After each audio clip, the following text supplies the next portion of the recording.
오늘 하나님의 말씀을 듣고 또 하나님의 말씀에 거하기를 원하는 하나님 나라의 귀한 성도 여러분 가운데 그들의 삶 가운데 하나님께서 부어주시고 허락하신 은혜와 평강이 오늘도 충만하게 임하시기를 주 예수 그리스도의 이름으로 축복합니다.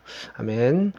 오늘 하나님의 말씀 보겠습니다. 고린도 후서 11장 16절부터 말씀 보도록 하겠습니다. 16절에 바울은 이렇게 말합니다.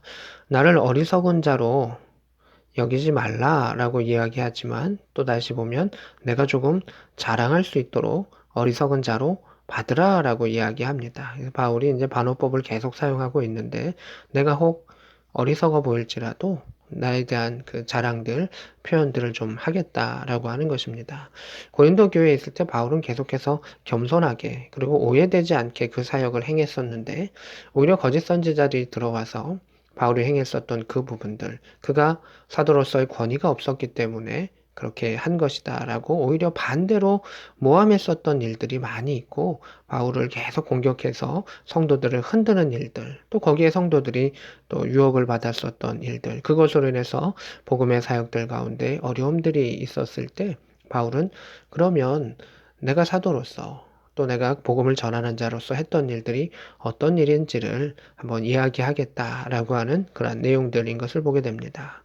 17절에 보면 내가 말하는 것은 주를 따라 하는 말은 아니다. 이것은 복음으로서 얘기하는 것은 아니고 내 자신을 변호하고 표현하는 일이다.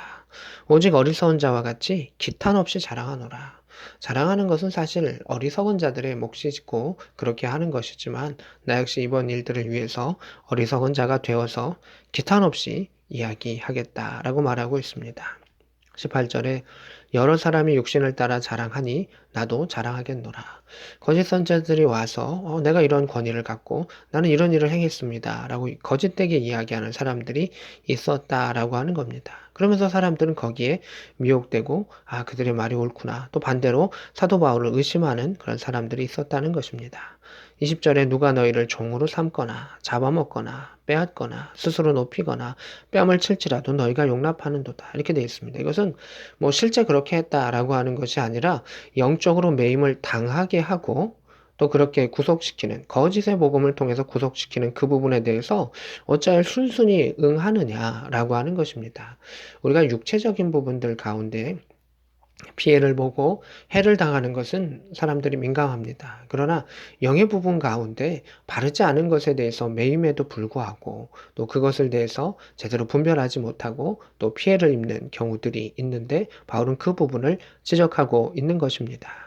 21절에 나는 우리가 약한 것 같이 욕되게 말하노라. 그러나 나도 이제는 담대하리라. 그래서 나도 강하게 한번 이야기해 보겠다. 라고 말하고 있습니다. 22절에 그들이 히브리인이냐? 나도 그러하다. 이스라엘인이냐? 나도 그러하다. 아브라함의 후손이냐? 나도 그러하다. 라고 말하고 있습니다. 히브리인이냐? 종족적인 부분을 이야기합니다. 이스라엘이냐? 하나님의 백성이냐? 라고 하는 것을 말합니다. 아브라함의 후손이냐? 혈통적인 그러한 부분들 가운데 복음의 후손으로서의 그 혈통의 역사들까지 더욱 기원으로 올라가는 그 부분에 대해서 이야기하는데 나 역시 그러하다라고 이야기합니다. 23절에 그들이 그리스도의 일꾼이냐 정신없는 말을 하거니와 나는 더욱 그러하도다. 그들이 그렇게 세게 말하고 강하게 말하고 복음이라고 이야기하는 그런 부분들이 있지만 나는 더욱더 하나님의 말씀을 열심으로 뜨겁게 그리스도인으로 전했다라고 말합니다. 그러면서 그 증표를 이야기합니다. 자신이 열심으로 냈었던 그 증표는 내가 수고를 넘치도록 하였다. 옥에 갇히기도 하고 매도 수없이 맞고 여러 번 죽을 뻔하였다. 라고 말하고 있습니다. 바울 서신 가운데서도 사도행전 가운데서도 이것이 바울이 구체적으로 표현된 것은 사실 없었습니다. 근데 여기서 이제 바울은 그것을 표현합니다. 자신이 그동안 얼마나 많은 어려움을 당했었는지 그것을 기록을 합니다.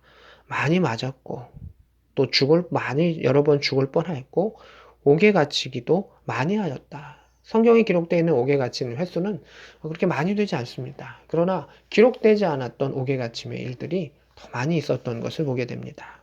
24절에 유대인들에게는 40에서 하나 감한 매를 5번 맞았다. 이렇게 되어 있습니다. 그래서 유대인들에게 이렇게 말하는데 구약성경 신명기에 보면 40대 이상을 벌로서 가할 때 40대 이상을 가지 못하게 되어 있습니다. 그래서 40까지 때리게 되어 있는데 유대인은 관습적으로 40에서 아예 하나를 더 빼서 39대를 이렇게 벌하는 그런 제도들이 있는데 그 유대인 안에서 그렇게 어려움을 당했었다. 벌을 받았었다. 매를 맞았었다. 라고 말하고 있습니다. 25절에 세 번의 태장을 맞았다라고 되어 있습니다. 이건 이제 더 구체적으로 씁니다. 그래서 매를 맞는 것과 보다 더 강도가 높아지는 게 이 태장입니다. 태장은 무엇이냐 하면 이제 가죽 끝에 납 같은 거를 답니다. 이게 채찍 같은 것에 납 같은 거를 달아서 때립니다. 근데 이것은 잘못 맞으면 생명에 위험할 수도 있고 그래서 로마인들에게는 함부로 가하지 않는 로마인들에게는 거의 금지되어 있는 것이 이 태형입니다. 근데 바울은 사도행전 16장에 보면 그 맞은 흔적이 나옵니다. 그래서 바울이 다 맞고 여러 가지 일들 가운데 내가 로마인인데 재판도 하지 아니하고 당신들이 나를 따라 때렸다라고 했을 때 그 관리들이 크게 두려워하고 당황했었던 그러한 기록이 있는데 그만큼 태형은 위험한 형벌이고 강한 형벌이고 바울은 로마인임을 주장하면 맞지 않아도 되는 형벌이 태형이었다라고 하는 것을 보게 됩니다. 그래서 바울이 그 위험한 형벌이었던 태형을 내가 태장을 3번 받았다라고 말하고 있습니다. 그리고 한 번은 돌로 맞았다 이렇게 되어 있습니다. 돌이 하나 훅 날라온 것이 아닙니다. 그래서 지금도 이제 그 아랍 문화권 가운데는 그런 분위기들이 있는데 돌들이 날라와서 돌에 맞아 죽는 겁니다. 스데반의 죽음처럼 또 성경에 기록되어 있는 그러한 죽음처럼 돌에 맞아서 바울이 나도 죽을 뻔한 그러한 일들을 경험했었다. 3번의 파선을 하였다. 바울이 1차, 2차 뭐 전도 여행을 쭉 다니고 또 여러 번의 전도 여행을 다녔지만 그 가운데 파선한 일도 이야기하고 있습니다. 그래서 사도행전에 나타났었던 맞은 것과 파선의 기록은 지극히 일부분이고 바울이 실제 경험하고 이때 적었었던 것은 더 많이 있었던 것입니다. 고린도 후서 외에도 바울은 더 많은 기간들을 활동을 했었기 때문에 이후로도 더 많이 맞았고 더 많은 위협을 당했을 것이다 라고 하는 것을 우리는 추측해 볼 수가 있습니다.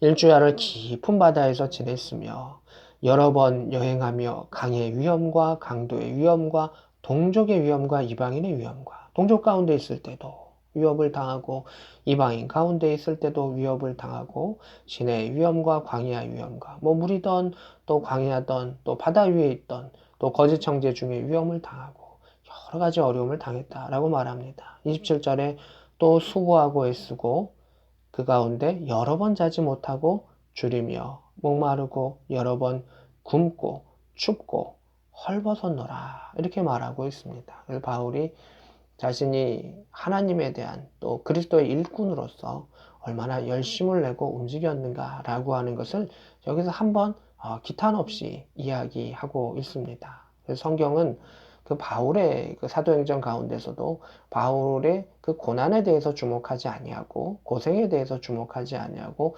쭉 복음의 역사의 흐름을 이렇게 했었는데 이 부분 가운데는 바울이 부득불 자신의 그러한 어려웠던 그 일들을 나타내면서 고린도 교회에 표현하고 있습니다. 그 이유가 무엇이냐 하면 28절에 이 외의 일은 고사하고 아직도 날마다 내 속에 눌리는 일이 있으니 곧 모든 교회를 위하여 염려하는 것이라. 누가 약하면 내가 약하지 아니하며 누가 실족하게 되면 내가 애타지 아니하겠느냐 이렇게 되어 있습니다. 부득불 자랑하는 일이 무엇인가? 교회를 위해서 그리고 특별히 고린도 교회를 위해서 그 오해하는 일들 가운데 해결되기를 원한다. 누가 거짓 선지자들로 인해 가지고 약해지고 믿음이 흔들러지고 또 실족하게 된다면 내 속이 애타지 않겠느냐. 다른 해석의 본을 보면 불타지 않겠느냐라고 되어 있습니다. 그래서 속이 타들어가는 그 바울의 모습을 보게 됩니다. 자신을 오해하고 모함하는 그러한 일들을 통해서 어떻게 마음도 많이 상했을 수도 있는데 바울은 그 부분 가운데 내가 마음이 많이 상했다. 그 표현이 아니었습니다. 고린도 교회를 염려하고 걱정하는 그 마음이 내 안에 가득하다. 참으로 안타깝다라고 이야기하는 것입니다. 그래서 30절에 부득불 자랑하는 것이다. 내가 약한 것을 자랑하리라. 내가 이러한 상황들 가운데서도 내가 이러한 고난을 당했고 내가 이런 사람입니다 라고 말하지 않고 그저 약하게, 연약하게, 겸손하게 복음을 전했었던 그 바울의 그 모습을 오늘 성경을 통해서 우리는 볼 수가 있습니다. 그래서 오직 하나님만을 위해서 그리고 또 동료들과 함께 또 성도들을 사랑하기에 그 일들을 행했었던 바울의 모습을 보게 됩니다. 세상 가운데 세상이 우리를 또 섬기는 일들과 행하는 일들 가운데 또 오해할 수도 있고 또 잘 되지 아니할 때도 있을 것입니다. 그러나 바울이 하나님의 은혜를 사모하고 또 하나님의 일꾼이다라고 하는 것을 기억하면서 하나님의 백성들을 사랑으로 섬겼던 그 모습을 보게 됩니다. 우리도 하나님의 은혜를 바라보지 아니하면 또 우리가 하나님의 일꾼이다라고 하는 것을 생각하지 않으면 금방 틀어질 수도 있고 또 마음이 상할 수도 있을 것입니다. 직장은 우리가 열심으로 다니고 또 아쉬워서도 다니고 또 물질 가운데서는 우리가 매여서 다니기는 하지만 하나님의 일과 또 영을 사랑하는 그 마음으로 바울이 끝까지 또 하나님과 성도들을 붙잡고 나아갔었던 모습을 우리가 기억하기를 원합니다. 오직 은혜 가운데 주님을 바라보고 주께서 허락하셨던 그 사명들 가운데 또 사랑하며 품으며 또 믿음 안에서 회복하며 나아갈 수 있는 복된 저와 여러분 될 수 있기를 우리 구주 예수 그리스도의 이름으로 축복합니다. 아멘.